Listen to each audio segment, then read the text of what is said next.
வணக்கம். நான் முருகன்.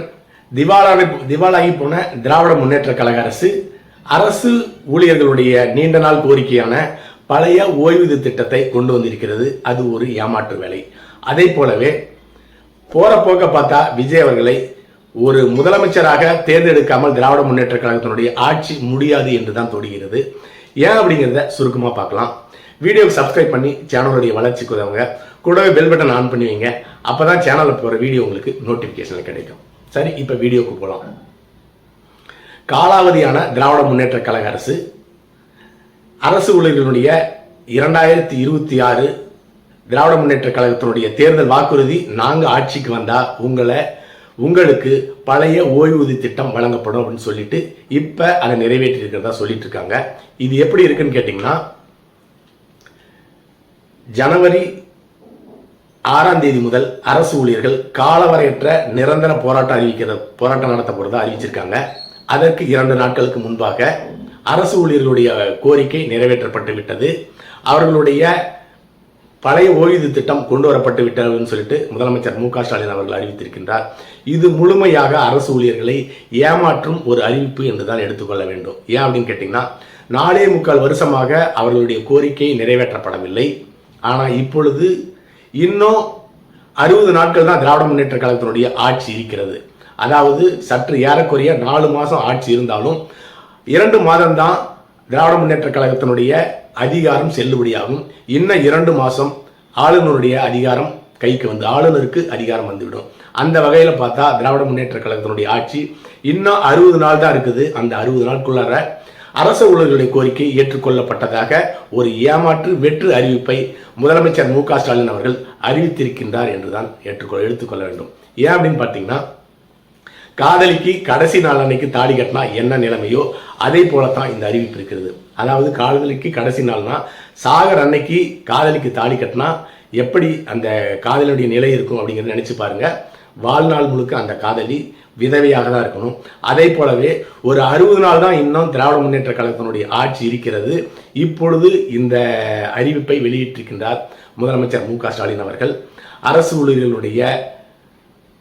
ஊழியர்களுக்கு பழைய ஓய்வூதிய திட்டம் கொண்டு வரப்படும் சொல்லியிருக்கிறாரு. இது ஒரு முழுமையான ஏமாற்று வேலை. ஏன் அப்படின்னு கேட்டீங்கன்னா, திராவிட முன்னேற்ற கழக அரசு இதை ஒரு சட்டமாக இயற்றி கவர்னருக்கு அனுப்பி வைக்கணும். கவர்னர் அதில் கையெழுத்து போடணும். கவர்னர் கையெழுத்து போடணுமா? கவர்னருக்கும் திராவிட முன்னேற்ற கழகத்தினுடைய அரசுக்கும் இருக்கிற உறவு எப்படிப்பட்ட மோசமான நிலையில இருக்குன்னு நீங்க நல்லாவே முடிவு பண்ணிக்கோங்க.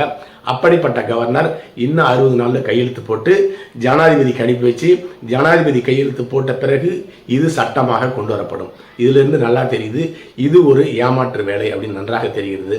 அதனாலதான் சொன்னேன், காதலிக்கு சாவர அன்னைக்கு தாலி கட்டினா என்ன நிலைமையோ அந்த நிலைமை தான் இந்த அரசு ஊழியர்களுடைய நிலைமை அப்படின்னு சொல்லியிருந்தேன்.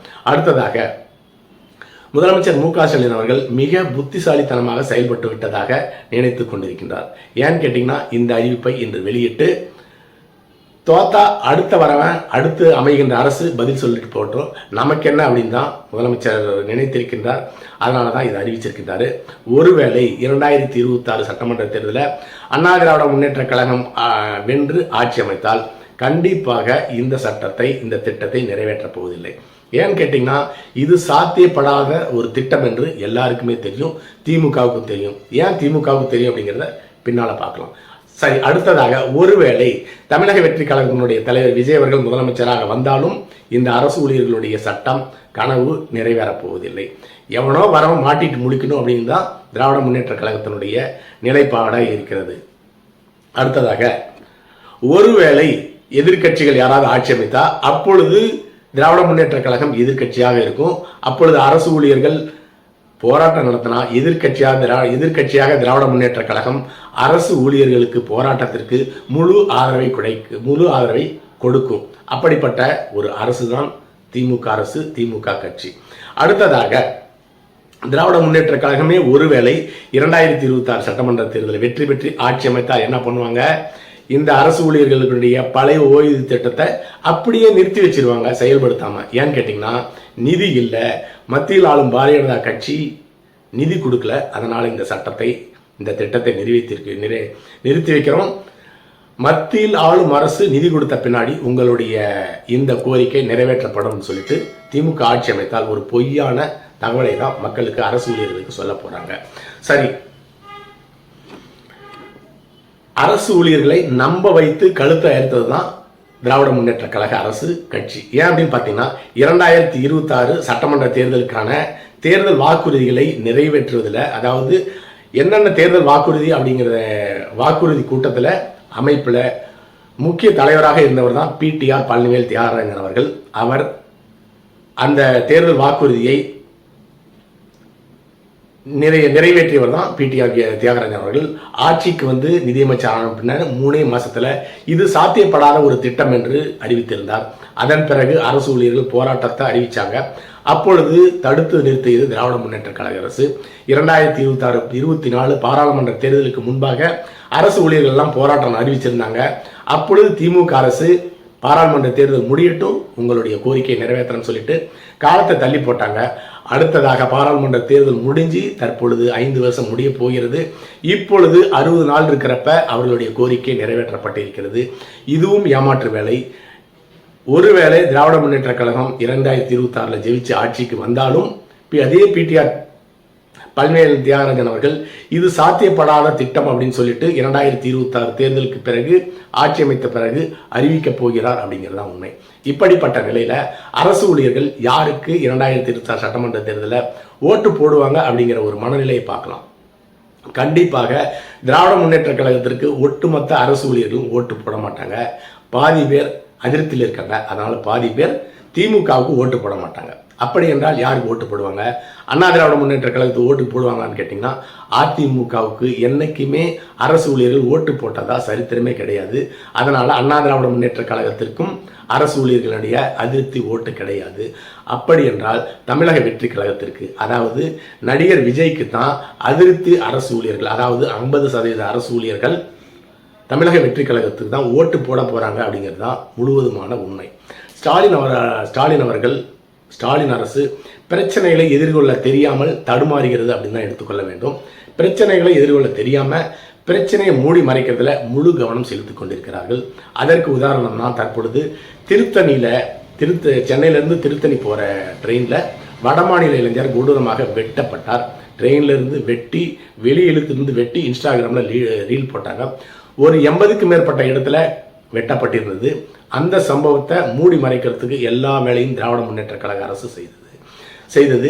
இப்போ அந்த நபர் எங்கே இருக்கிறாரு, எங்கே சிகிச்சை பெற்று கொண்டு இருக்காருன்னு கேட்டிங்கன்னா சுத்தமாக மூடி மறைச்சிட்டாங்க. அவருக்கு ஒளிய வச்சுட்டாங்க, மறைய வச்சிருக்காங்க. அதே போல தான் திராவிட முன்னேற்ற கழக அரசு ஊழியர்களுடைய பழைய ஓய்வூதிய திட்டத்தை நிறைவேற்றுக்கு பதிலாக 60 நாட்களுக்கு முன்பாக நிறைவேற்றி விட்டதாக மூடி மறைத்திருக்கிறது அரசு ஊழியர்களுடைய போராட்டத்தை. அதே போலவே துப்புரவு தொழிலாளர்கள் 150 நாளாக போராடிட்டு இருக்காங்க. பணி நிரந்தரம் செய்யுங்கன்னு அதையும் நிறைவேற்றாமல் கைது செய்து கொண்டிருக்கிறது அரசு. அடுத்ததாக பகுதி நேர அரசு ஊழியர்கள், அவர்களும் நீங்கள் தேர்தல் வாக்குறுதியை சொன்னீங்க, அதே போல எங்களை பர்மனண்ட் ஆகும்னு சொல்லிட்டு அவர்கள் போராட்டம் நடத்தி கொண்டிருக்கிறார்கள். அடுத்ததாக செவிலியர்கள் போராட்டம் நடத்தியிருக்கிறாங்க, அவர்களும் கைது செய்யப்பட்டிருக்கிறார்கள். அடுத்ததாக தற்காலிக பல் மருத்துவர்கள், இவர்களும் போராட்டம் நடத்துகிறாங்க. இப்படி ஒவ்வொருவராக போராட்டம் நடத்தியிருக்காங்க. அரசு ஊழியர்களுடைய போராட்டத்தை மட்டும் நிறைவேற்றி விட்டதாக அரசு மூடி மறைத்திருக்கிறது என்பதுதான் உண்மை. போற போக்க பார்த்தா நடிகர் விஜய் அவர்களை தமிழக வெற்றி கழகத்தினுடைய தலைவரை திராவிட முன்னேற்ற கழக அரசு 2026 சட்டமன்ற தேர்தலுக்கு பிறகு முதலமைச்சர் ஆக்காம இவங்க ஒளிய விடமாட்டாங்க அப்படின்னு தான் தோணுகிறது. ஏன்னு கேட்டிங்கன்னா விஜய் அவர்கள் அரசியலுக்கு புதியவர். 2026 சட்டமன்ற தேர்தலுக்கு பிறகு அவரே கொஞ்சம் கொஞ்சமாக காணாமல் போயிடுவார். எப்படின்னு கேட்டிங்கன்னா கமலஹாசன் கட்சி ஆரம்பித்தார், இப்போ அடியோடு ஓடி ஒளிந்து விட்டார். திமுகவில் போய் ஒரே ஒரு எம்பி சீட் வாங்கிட்டு அடங்கி விட்டார். சிரஞ்சீவி அவர்கள் எங்கே போனாலும் காணாமல் போயிட்டார். அதே போலவே 2026 சட்டமன்ற தேர்தலுக்கு பிறகு விஜய் அவர்கள் தானாகவே அரசியல் விட்டு ஒளிந்திருப்பார். ஆனால் திராவிட முன்னேற்ற கழகம் ஒரு பெரிய எதிரியை போல விஜய நினைத்து செயல்பட்டதுனால கரூரில் 41 பேர் மரணமடைஞ்சிட்டாங்க. அதனால் திராவிட முன்னேற்ற கழகம் ஒரு நிரந்தர எதிரியை விஜயை உருவாக்கி வைத்திருக்கிறது. அதனால் வருங்காலத்தில் திராவிட முன்னேற்ற கழகம் மிகப்பெரிய எதிரியை சந்திக்க போகிறது. அதனால தான் சொன்னேன், போகிற போக்கில் விஜய் முதலமைச்சரை ஆக்காம திமுக வீட்டுக்கு போகாது என்று தான் தோன்றுகிறது. மொத்தத்தில் திவாலாகி போன ஒரு அரசு ஊழியர்களை கோரிக்கையை ஏற்றுக்கொண்டதாக பொய்யான அறிவிப்பை வெளியிட்டிருக்கிறது அப்படிங்கிறது தான் உண்மை. அடுத்த பதிவில் சந்திக்கலாம். நன்றி.